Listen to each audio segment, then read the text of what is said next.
So I had a client today. He was 48 and his wife was 44, and they're considering long-term care insurance, and they're very interested. And one of the things he's doing well and worried about protecting his future. One Right. of the things he asked me about though was he said, "I think I'm 10 years too early to this," and so it brought up the topic of cost of waiting to buy long-term care insurance. What's your take on this? I always tell people that the younger you are, you're going to save money in the long run. With one caveat, because obviously, if a person's in their late 40s, early 50s, they might just have income tied up with maybe putting their kids through college or something like that. But besides that, I mean, if you have the money, if you have the income to pay the premiums, you're going to pay less in the long run by doing it now versus waiting for a couple of reasons. One is you're younger. Two is you're healthier. And actually, there's three reasons. And three, you're buying the insurance at a much lower price point because every 12 to 18 months, these companies roll out new product, new pricing structure, which they're selling the exact same insurance for 10, 20% higher every generation. So if they wait 10 years, they're going to go through 5 generations of new Mutual of Omaha product rollouts, for example. Yeah, that's a good point. I didn't even mention this to him. I Yeah. don't even think you have to get that technical. What I told him was if everything stayed the same, if your health stayed the same, if you bought the same policy with the same level of coverage in 10 years, his premium today was like for the couple it was like under $2,000. Yeah. So his was like right around $900 a year right now. If he waits 10 years, it'll be $2,200. He'll still only be 57 years old. So he may have 30 years of life and he'll be paying twice as much. So I did the math for him and it was like $68,000 more that they pay over their lifespan. So It's actually much more than that if you were to factor in, the interest he would have earned on that money too. yeah, it's a good point. Yeah. If he had been able to take that difference, even if he saved for the next 10 years, let's say instead of putting that money in insurance, he just put it in his 401k, let it compound.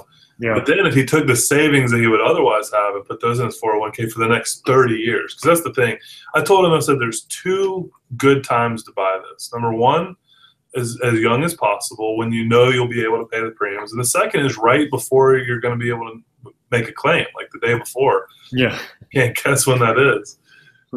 That's a good analogy. Yeah. Because, I mean, everybody, if we had a crystal ball, you and I wouldn't have a job. But, you never know when stuff's going to happen. And, it's just, we just got through doing a diabetes, Alzheimer's kind of connection blog. And that's such a common thing I've seen over the years is, people, they're fine in their 40s, early 50s, but then once they hit 55, they go to the doctor and next thing you know, he says, you know what, John, you're kind of having your blood sugar levels came back high. We might want to put you on these, a metformin or type 2 diabetes medication. And then it progresses over the years to more medications and then maybe even insulin. And by that time, it's too late to get the insurance because you're too unhealthy.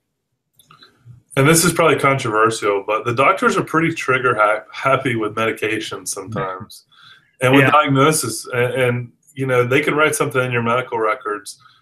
You may tell them, even you think you're telling someone something in confidence, it precludes you from being able to buy this ever. Certain things the doctor's going to write in your medical records. Yeah, exactly. Well, once it's in the medical records, it's almost impossible to get out.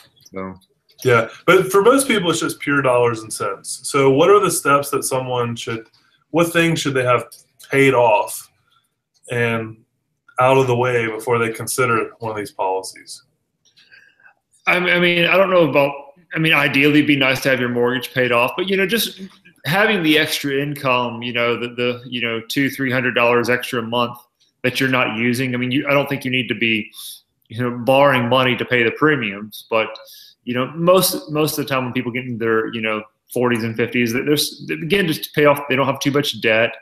Their kids are becoming self-sufficient, and they have hopefully paid off their mortgage or close to it. And so, yeah, I mean, it really just comes down to income stream. If you got the income stream, you're not taking food off the table, then absolutely get it. If you know it's something you're going to get, I mean, eventually buy the insurance. Just from a dollar and cents point of view, which you pointed out, you'll save money getting it younger. Now, on the flip side, if you just look at your parents' health, look at your current health, and you just don't think there's any chance that you're ever going to need care, then yeah, save your money. You know your situation better than anybody, but be realistic about it.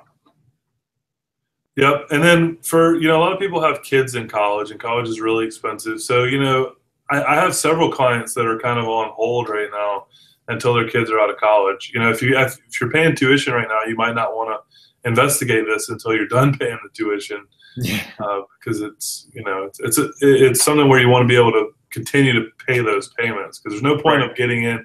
That's another thing. Unlike other insurance, if I buy home insurance, I can replace it in 5-10 years from now with a different company. But this, you want to pick the right company to start with, because it doesn't make sense usually to replace it 5 or 10 years down the road. Yeah, so just kind of, you want to double make sure that you're doing it at the right time where you can continue to make these premium payments for the duration of your life.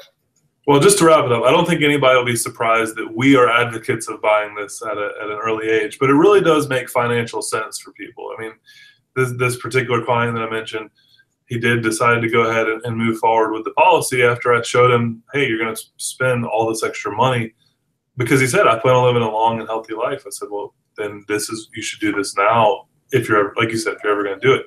So again, people are probably not surprised that we advocate for this, but if you're thinking about this and you're in your late 40s or early 50s, that's really the prime time to do this to get the best deal. Yeah, absolutely. And you can qualify now, because remember that article we did just a few months ago where the study, we looked at the claims approval from 40 to 50, 50 to 60, 60 to 70 on every, decade of age brackets. Companies now, or it's twice as hard to get the insurance as it was 10 years ago, because they've really tightened the underwriting standards. So a lot of people, they wait till, after the car accident, so to speak, to try to get this, and it's too late. So you got to get it when you're young and healthy.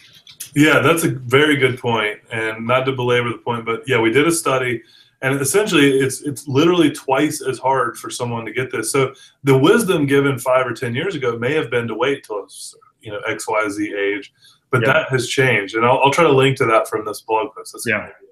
All right. Thanks, Derek. Talk to you later. Bye.